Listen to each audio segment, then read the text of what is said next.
Hello दोस्तों, आज हम लेके आ गए हैं आपके लिए एक नई कहानी। मेरा नाम अमित है। मैंने खुद के बिजनेस खड़ा करने के लिए 50 लाख रुपए उधार लिए थे, लेकिन मेरा बिजनेस डूब गया।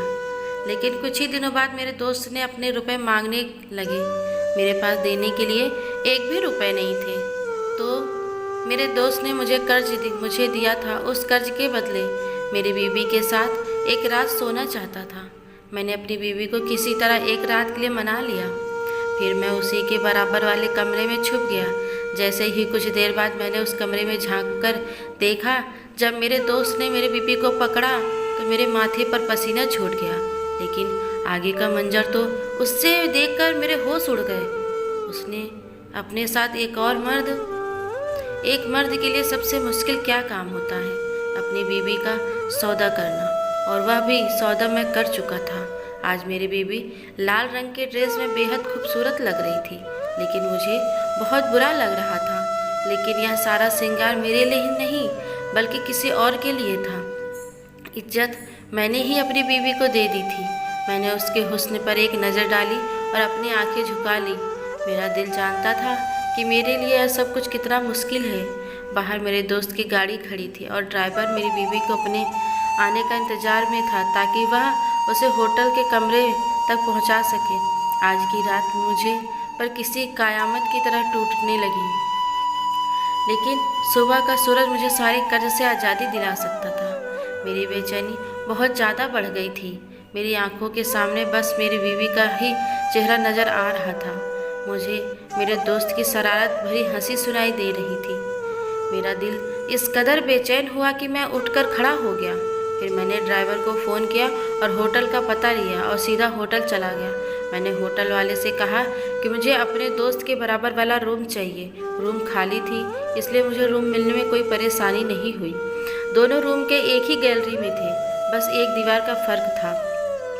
फिर मैं बहुत ही धीरे से अपने दोस्त के रूम में गैलरी से छलांग मारी। मैंने इरादा कर लिया था। मेरे हाथ में एक तेज़ धार वाला चाकू था। आज मैं अपने दोस्त को नहीं छोड़ूंगा।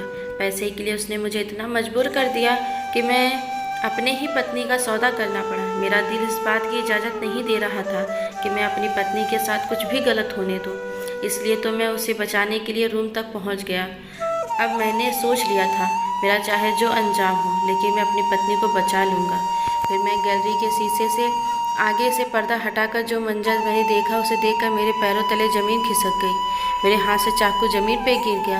मेरा पूरा शरीर कांपने लगा। मेरे बावजूद मेरे जैसे क़यामत गिर गई थी। मेरे बीवी और दोस्त के बात सुनकर उससे नज़रें नहीं मिला पा रहा था। हम होटल में बैठे थे। मेरे सामने रखी गोल मेज पर अलग अलग प्रकार की बहुत सारी डिश रखी हुई थी। मेरा दोस्त बैठा मुझे टकटका देखे जा रहा था।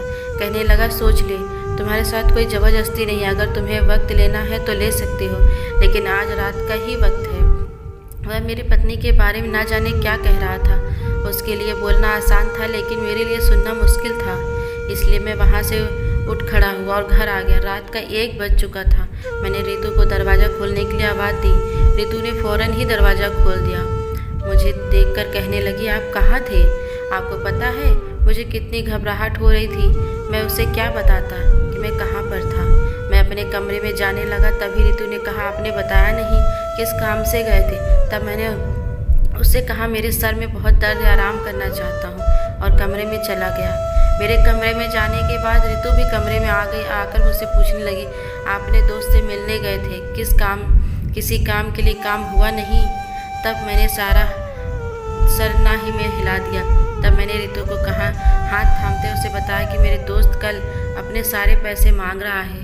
तब रितु ने कहा कि उससे वक्त का मोहलत ले लो, लेकिन मैंने उससे कहा मानने के लिए तैयार नहीं है। तब मेरी पत्नी रितु ने कहा, अमित, तब तो मेरे पास भी कुछ नहीं है बेचने के लिए। मेरे पास जो कुछ था वह मैं बेच चुकी हूँ। तभी मुझे अपने दोस्त की बात याद आई कि जिसकी इतनी खूबसूरत बीवी हो, उसे भला किसी चीज़ की क्या ज़रूरत। जब मेरे दोस्त ने यह बात कही थी तब मुझे बहुत बुरा लगा था। तब मैंने अपने दोस्त से कहा, तुमने मेरी पत्नी को कहाँ देख लिया? तब कहने लगा, मैंने तुम्हारी पत्नी को कहीं भी देखा हो। इस बात को छोड़ो, मेरी बात सुन लो। तुम्हारी पत्नी को कुछ रातें मुझे दे दो, उसके बाद तुम्हारा कर्ज से मुक्त हो जाओगे और तुम्हें माला माल बना दूंगा। उसकी बात सुनकर मानो कलेजे चीर रही थी, लेकिन मैं इतना मजबूर था कि कुछ कर नहीं सकता था। सुबह के 8 बज रहे थे। अचानक हम नाश्ता करने बैठे ही थे, तभी दरवाजे पर दस्तक हुई। मैंने दरवाज़ा खोला तो सामने पुलिस मेरा दोस्त खड़ा हुआ था। मेरे दोस्त मुझे गिरफ्तार करवाने के लिए पुलिस लेकर आया था। पुलिस कहने लगा, यहाँ मेरा दोस्त मुझसे 50 लाख रुपए उधार लिया, लेकिन अब इसके पास एक भी नहीं है। इसके दिवालिया निकल चुका है, आप इसे गिरफ्तार कर लीजिए। तब मेरी पत्नी रितु मेरे दोस्त के सामने विनती करने लगी कि आप मेरे पति को गिरफ्तार मत करवाइए। उसके जितने भी पैसे हैं धीरे धीरे करके आपके सभी पैसे चुका दूंगी। मैं सिलाई का काम करती हूँ और हर महीने जितना भी मुझे से होगा मैं आपके पैसे चुका दूंगी। तभी मेरा दोस्त हंसने लगा कि 50 लाख रुपए लिए हैं, 50,000 नहीं।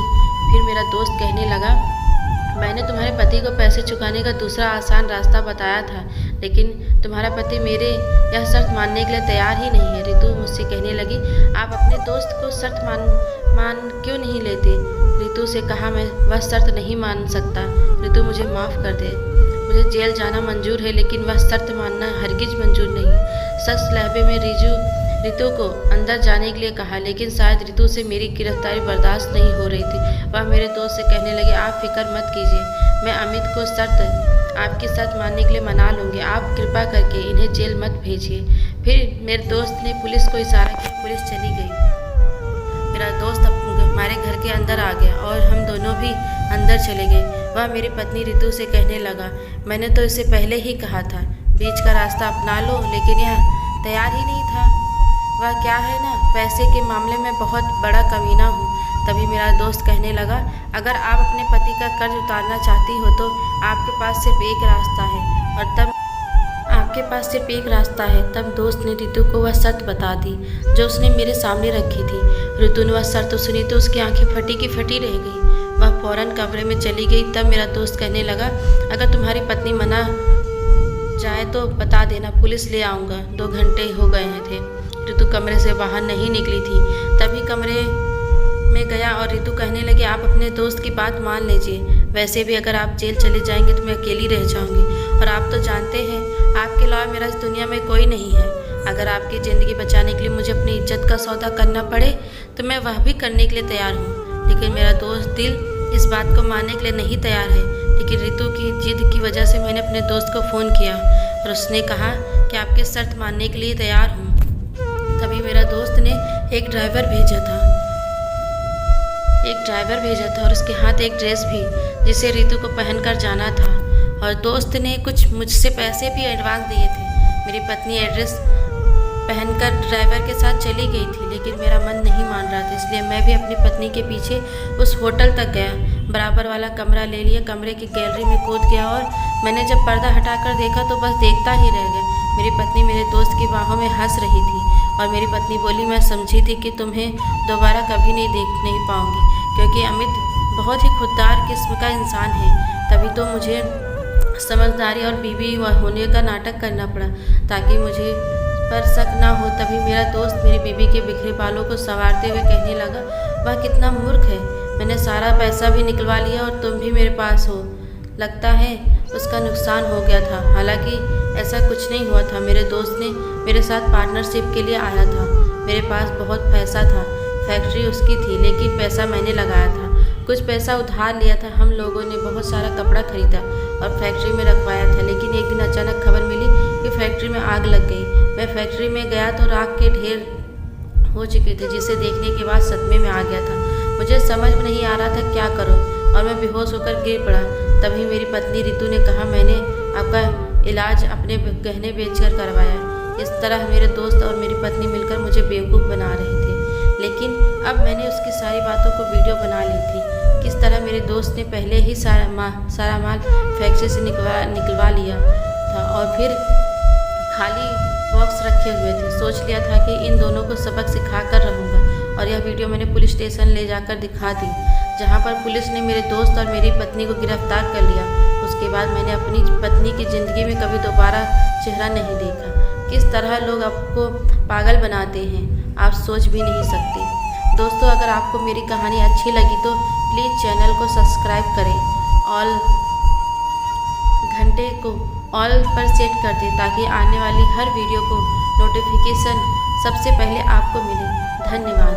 दोस्तों, मेरी तबीयत ठीक नहीं है और गला भी ख़राब है, इसलिए वीडियो बहुत मुश्किल से बन पा रहा है। प्लीज़ आप लोग सपोर्ट करेंगे तो मुझे हौसला मिलेगा आगे भी वीडियो बनाने के लिए। मेरा